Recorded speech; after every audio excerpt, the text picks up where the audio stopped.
ACL strain? Actually be termed ACL sprain because a sprain is a stretching or tearing of the ligament. Strains refer to muscles. But when we talk about that, these ACL sprains usually the result of the weak surrounding muscles, improper balance between the quadriceps and the hamstring muscles. We're usually looking for a 3-to-2 quad to hamstring ratio. We're just not seeing kids, working on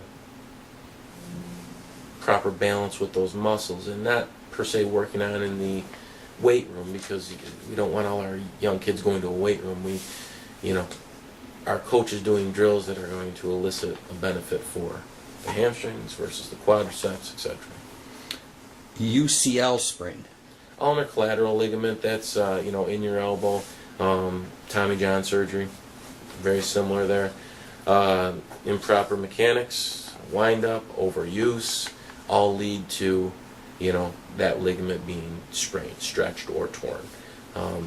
Unfortunately, like a lot of the health things we see, we're seeing it at younger and younger ages, and a lot of these parents have almost taken on this, and these kids have taken on this belief that it's okay to get Tommy John because you're going to be able to come back and throw better, which is just a scary thought for these young kids. I mean, this is a very debilitating injury, and for the people that you see come back, they're in world-class facilities. They have the best trainers, the best doctors, and they're able to come back. It's a very debilitating injury, and it's due to improper mechanics, lack of rest. I like in our baseball league we're doing pitch counts, with our players and different things like that. So we're trying to make a change, but there's always ways around everything. So.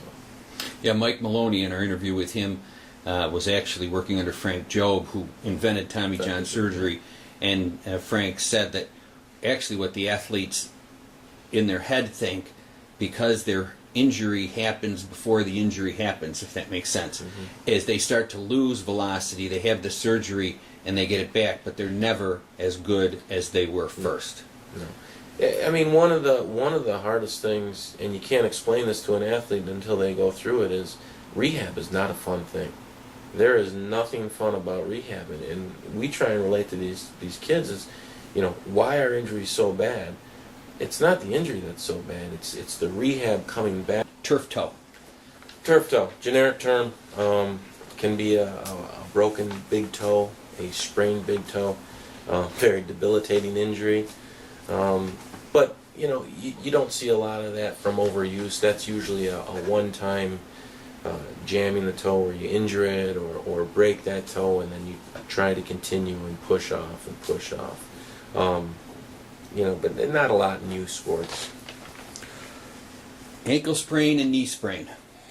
Let's stick with ankle sprain. Okay. Everyone's had them. And one of the most annoying things I see as a trainer is when a kid comes in and says, "Oh, I've had weak ankles all my life. I need to get taped. I need to be braced."